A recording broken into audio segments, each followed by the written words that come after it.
I'm Steph. And I'm Richard. Question here from a drama fan from the email. I'm an avid drama watcher and I noticed that it's almost always taboo to date someone that is divorced and or has a child. At one point, it was even suggested that it was as bad as dating a married man. So I was just wondering why it's such a big deal and how realistic are these drama family reactions? So is there divorce in Korean dramas? There's definitely divorce in Korean dramas, though I wouldn't say that it's super common in Korean dramas. Korean dramas need to be romantic and that sort of thing, most of them anyways, so divorce is sort of the opposite of that, right? Yeah, it is kind of the opposite of that. If you have a divorced couple, usually the leading couple and they're opposite each other and they're gonna eventually end up back together anyways. Is that the way the story goes? Well, Cunning Single Lady and Emergency Couple this year had that storyline. So in both of those, the couple that got divorced got back together at the end? Yep. I would say that is unrealistic here. Yeah, it's pretty unrealistic. Not only even here, but pretty much anywhere. First thing that I was thinking is I don't want to give any false information about this topic. I've been noticing more and more in the YouTube analytics that Koreans are watching the videos that we make, or at least the like it videos. Some of them write in the comments that we're not telling the truth or we're making mistakes in the information we're giving. And of course, they're entitled to their opinion. We can have different opinions, that's fine. But this particular topic is overly sensitive in Korea. Yeah, I actually don't know as much about this topic in Korea as I would like to know about this because people don't generally talk about it all that much. For those of you who may not know this statistic, in the United States, I believe it's about a 50% divorce rate for married couples, which is 1 in 2. And in Korea, it's 3%. It actually used to be 2%, and then it went up to like 2.5 and 2.7. I'm rounding it off at 3.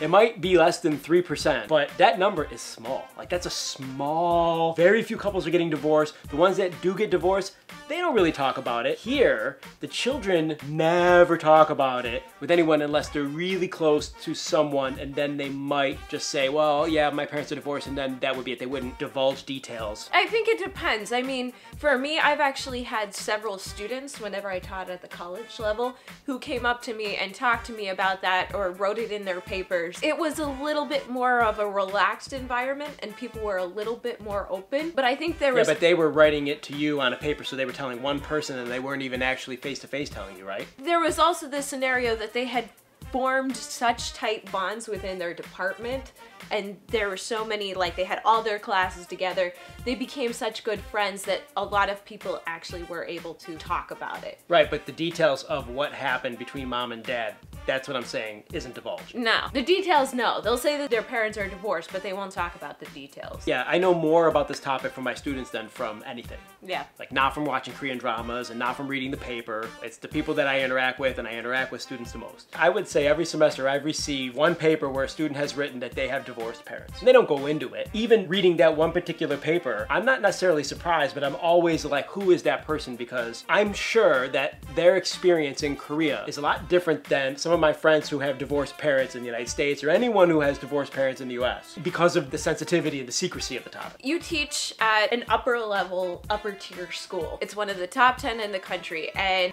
whenever I taught at the college level, I taught at a small 2-year, basically a community college where people were just learning a trade for 2 years and getting an associate certificate. I had more students who were raised in single parent homes. Really? Yeah, because either a parent had died or their parents had gotten divorced and had to choose between the one parent. And so I heard a little bit more about that, but again, this is not in a top tier school, so they were kind of, and I hate to say this word, but they were more or less the students who struggled. And they had struggles in their life, so maybe their grades weren't the top priority and they're not getting into the best schools right off the bat. From my experience, I would say that there's a higher rate of children having parents where one of them has passed away than children having parents that have divorced. That's unscientific, but I feel like I've heard of that more, and you hear about divorce like so little. You know what's happening, and if you ask a Korean would probably tell you that divorce in Korea is on the rise. Probably. Right, I had one tell me that a couple of weeks ago or something. I was like, really? I was like, it's only about 3%. And they're like, oh no, it's going up here. Which it probably is because they are becoming more free. The younger generation is shedding this sense of having to follow all of these really strict rules, like kissing in public, for example. You see more and more of them doing it, and you see more and more of them wanting what they want. If they get in a relationship and then 5 5-10 years down the road they're unhappy, you're getting a sense that more and more of them might opt for divorce because they just are opting for happiness. And they don't feel the same restrictions maybe that they did in the past from family and friends to have to stay together.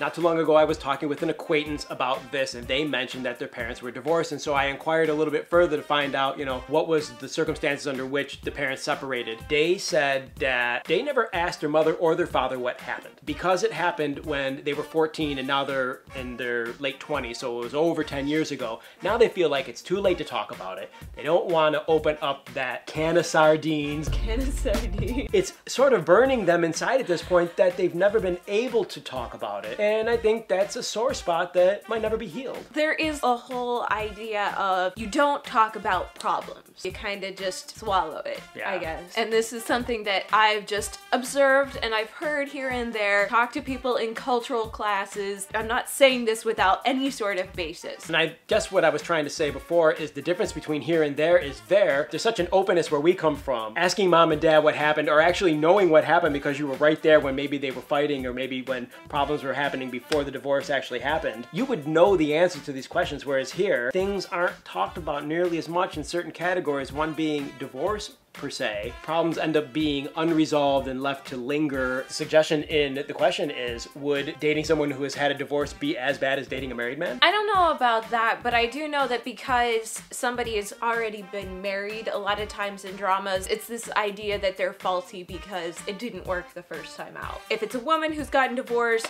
how dare she fall in love again? It's ridiculous. Well, and on top of that, I heard that when people get divorced here, the woman has to register that she's been divorced where the man doesn't have to, or something like that, that the man has more maneuverability in this particular category than women. The one thing that I will say I have seen in the news that is also on Korean dramas is sometimes if the family of the man is really wealthy, they can take the kids. If you're a couple that are getting divorced and the man has all the money, the man has more rights to keep the children than the woman. There's a couple of big high-profile celebrity cases where this has been the case. That's actually opposite of what our experience has been where we're from. Yeah, because women, they usually take the kids. Because they bear the children, they actually do the mothering, and so courts tend to side more with mothers. What I've heard more than anything is couples that aren't really happy staying together because that's what you're supposed to do. Yeah, I would even guess that more couples stay together unhappy than get divorced here. I don't know if that's a good thing or not. It isn't all happily ever after here. They have as many problems as anywhere. I think all places have people who have relationships that are happy, and then there's other relationships where people aren't so happy, and divorce rate is not really a telling judge of happiness. Right. You see a lot of people in their 50s and 60s who are just super cute together. And that makes me really happy here. And most likely those people aren't divorced. They walk arm in arm and they're smiling and they're happy and they go to dinner together and they're just cute. Yeah, they enjoyed their time with each other. They're wearing the couple shirts and they're going hiking and they're going out on dates. I think that's another thing that you don't see as much, or I didn't see as much growing up in the US. I think that's because in the US, where you grow up in the suburbs, you spend most of your time in a car. That's true. And so there isn't as much walking around in the cities and seeing people together. You have to go to the mall for that. You usually have so many chores at home, like mowing the grass, washing the car, and doing all these other things. Here in Korea, that most people live in apartments, so you have more time to enjoy spending time together and doing things together. So that's it for today's Life in Korea. Yeah, in the blog post we feature more information about divorce. I did a bit of research. And so if you're interested in finding out more information about that, click this link right here. Also, if you have a question for us, drop a note in the YouTube comments, on our Facebook page, facebook.com/Hallyu Back, or in the comment section on our blog, HallyuBack.com. Woo! And like this video, give it a big thumbs up, and subscribe you guys for Asian drama and Life in Korea videos. That's it for today's Life in Korea. Experience it! So why'd you copy my style today? You copy mine. No, I woke up before you, and you put on plaid shirts. We're like the plaid twins today. Oh my gosh. It's like clashing couple wear.